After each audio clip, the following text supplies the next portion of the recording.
आप सभी प्रभु भक्तों को हार्दिक हार्दिक नमस्कार। देखिए, मैं बार बार कह रहा हूं कि कण कण में है श्री कृष्ण। तो इतना बड़ा श्री कृष्ण एक छोटा सा कण एटम में कैसे समा जाएगा? एक छोटा सा एटम में कैसे समा जाएंगे श्री कृष्ण? तो श्री कृष्ण के अनेकों रूप हैं, अनेकों रूप हैं। श्री कृष्ण के अनेकों रूप हैं, अनेकों रूप। तो मैं कहा था, प्रभु अपने से कहते हैं कि मेरा एक जड़ रूप है, एक चेतन रूप है। जड़ रूप, मैं हीट हूं, मैं टेम्परेचर हूं, मैं लाइट हूं, मैं साउंड हूं, मैं हूं। ये जड़ रूप है प्रभु का। तो कण कण में है श्री कृष्ण, ये कैसे?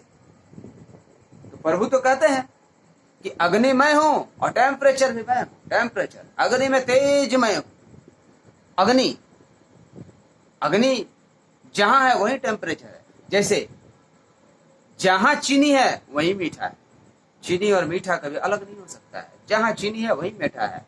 नमक और नमकीन कभी अलग नहीं हो सकता है। जहां नमक वही नमकीन। अगर नमकीन है तो नमक है, नमक है तो नमकीन है, चीनी है तो मीठा है।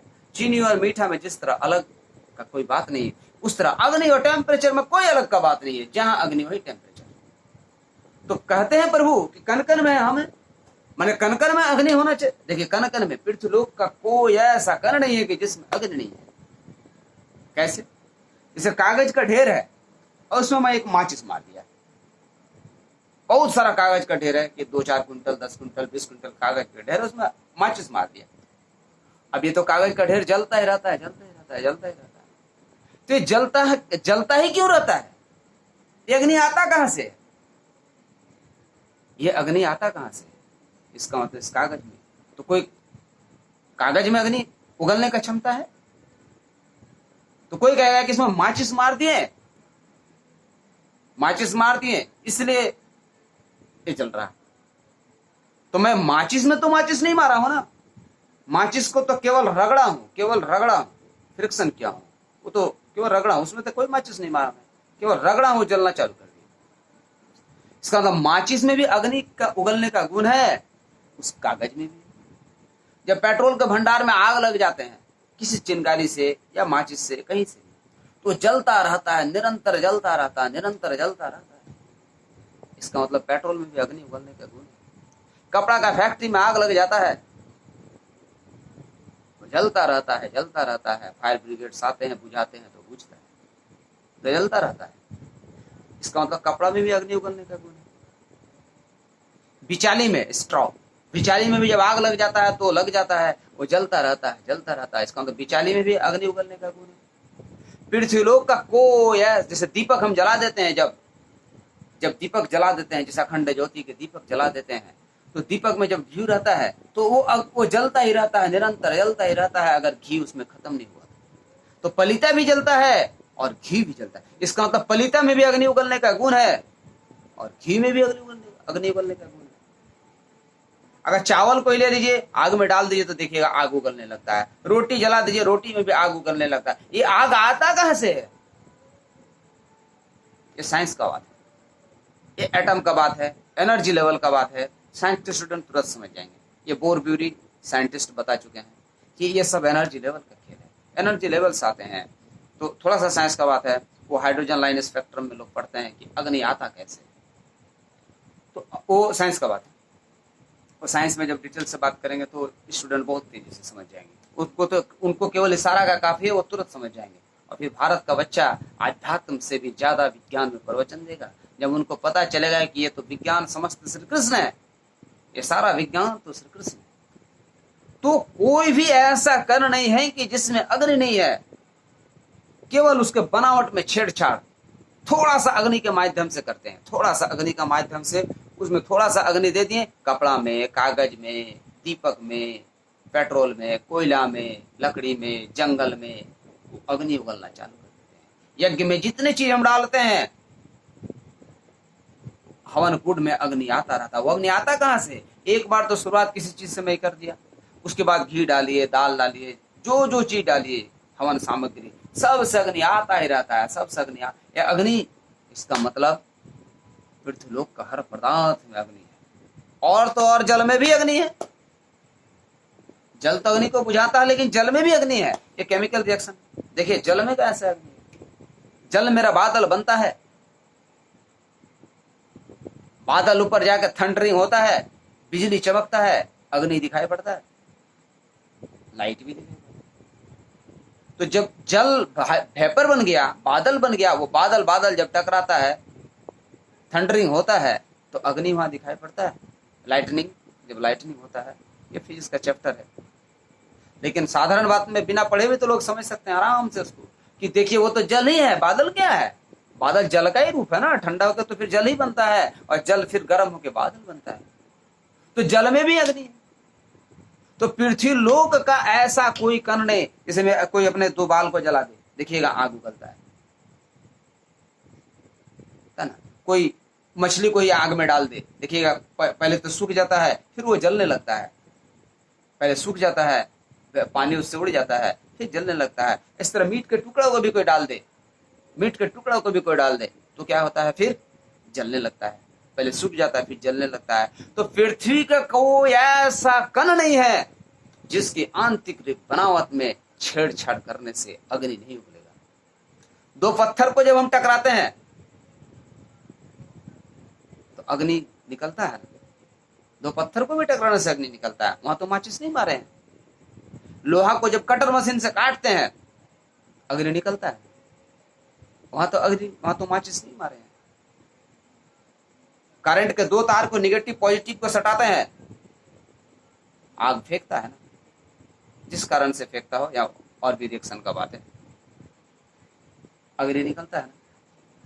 तार को जब कटर से काटते हैं, कोई छत को जब ढलाई को काटते हैं, तो देखिएगा अग्नि फेंकता है।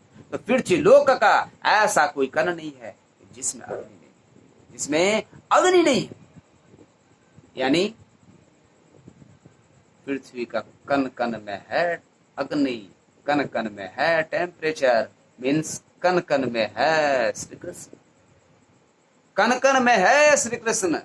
तो टेम्परेचर हर किसी कण में है। कोरोना वायरस के कण में भी टेम्परेचर है,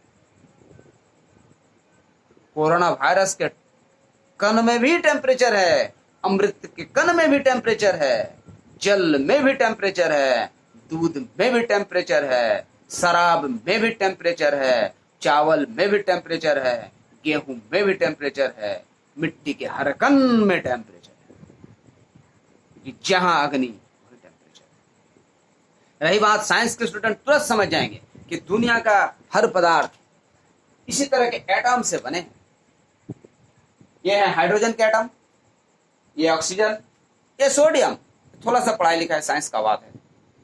अब तो भारत के लोग कुछ दिन के बाद साइंस में ही प्रवचन देंगे, जब उनको समझ में आ जाएगा कि श्री कृष्ण, ये जो नए बच्चे आएंगे वो आध्यात्म से भी ज्यादा विज्ञान में प्रवचन देंगे, अब भारत को बहुत शक्तिशाली बनाएंगे। तो देखिए इस टेम्परेचर के पीछे रहस्य क्या है, कहां से आता है टेम्परेचर, ये पढ़ाई लिखाई का बात है। मैं क्यों कहता हूं कि कोरोना वायरस से बचने के लिए उससे भाग जाओ, क्योंकि विज्ञान है, ये महीने 2 महीने में इसका खोज नहीं हो पाएगा, इसमें समय लगता है। आज कितने समय लग गए, 7-8 महीना से लोग परेशान हैं। अगर स्टार्टिंग में ही, क्योंकि विज्ञान है ना, ये जटिल विषय है, ये अर्थ ज्ञान नहीं है, ये विज्ञान है, विज्ञान ये जटिल विषय है। औषध का निर्माण में समय लगता है, विज्ञान के खोज में समय लगता है। मैं पहले भी बताया कि केवल एटम के खोज में, केवल एटम के अस्तित्व के बारे में महर्षि कनाद से लेकर डेनियस फिस्टिस, नील्स बोर तक के सफर में अनेकों समय लग गए। जॉन डाल्टन से लेकर के, केवल जॉन डाल्टन से लेकर के नील्स बोर के पीरियड में करीब 100 साल लग गए एटम्स के बारे में पता करने के लिए कि एटम्स में क्या क्या है, क्या क्या रहस्य है। कभी रदरफोर्ड कुछ बोले, कभी जॉन डाल्टन कुछ बोले, कभी चैडविक बोले, कभी गोल्डस्टीन बोले, कभी आइंस्टाइन बोले, कभी प्लैंक्स बोले। तो इसमें भी अनेक सफर लगे। तो इसलिए ये विज्ञान का मामला है, कोरोना विज्ञान का मामला है, इसमें समय लगेंगे। और चाइना ये जानते थे कि तो विज्ञान का जटिल मामला है, इसमें जितना समय लगेगा, और अर्थ ज्ञान का और अर्थ जंजाल में लोग फंस करके अंतिम में सब कोरोना का सागर में, कोरोना का बाढ़ में कूद जाएंगे।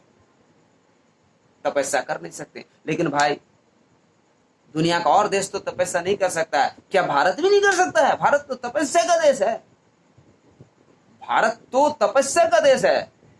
राम जी वनवास थे 14 साल, पांडव अज्ञातवास में थे, मेरे ऋषि मुनि कितने तपस्या में थे।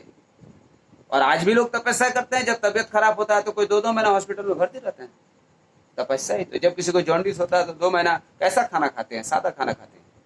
तो क्या वो फिर बच के अच्छा खाना नहीं खाते? वो बच के अच्छा खाना नहीं खाते? तपस्या का जरूरत है, और तपस्या का मंत्र भारत से अच्छा कौन दे सकता है? पर तो अर्थज्ञानी, बहुत बड़े बड़े अर्थज्ञानी आ गए, भारत को अर्थज्ञान देने लगे, भारत को अर्थज्ञान देने लगे। एक चीफ मिनिस्टर हैं जो साइंस के स्टूडेंट है, IITian है,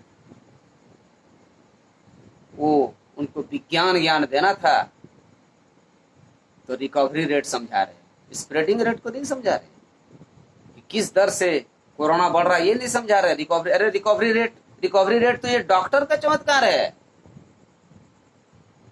रिकवरी रेट के पीछे डॉक्टर का हाथ है। स्प्रेडिंग रेट समझाओ, स्प्रेडिंग रेट क्यों इतना फैल रहा है? स्प्रेडिंग रेट समझाने में डर लगता है। स्प्रेडिंग रेट के बारे में 2 लाइन आके टीवी में बोलो ना। रिकवरी रेट समझाते हो, अर्थ ज्ञान, ये तो डॉक्टर का देन है कि रिकवरी हो रहा है, ये कोई मिनिस्टर का देन नहीं है। हाँ, वो मिनिस्टर को सैल्यूट जो इंफ्रास्ट्रक्चर प्रोवाइड कर रहा है, उस मिनिस्टर को बहुत सैल्यूट जो इंफ्रास्ट्रक्चर प्रोवाइड कर रहा है।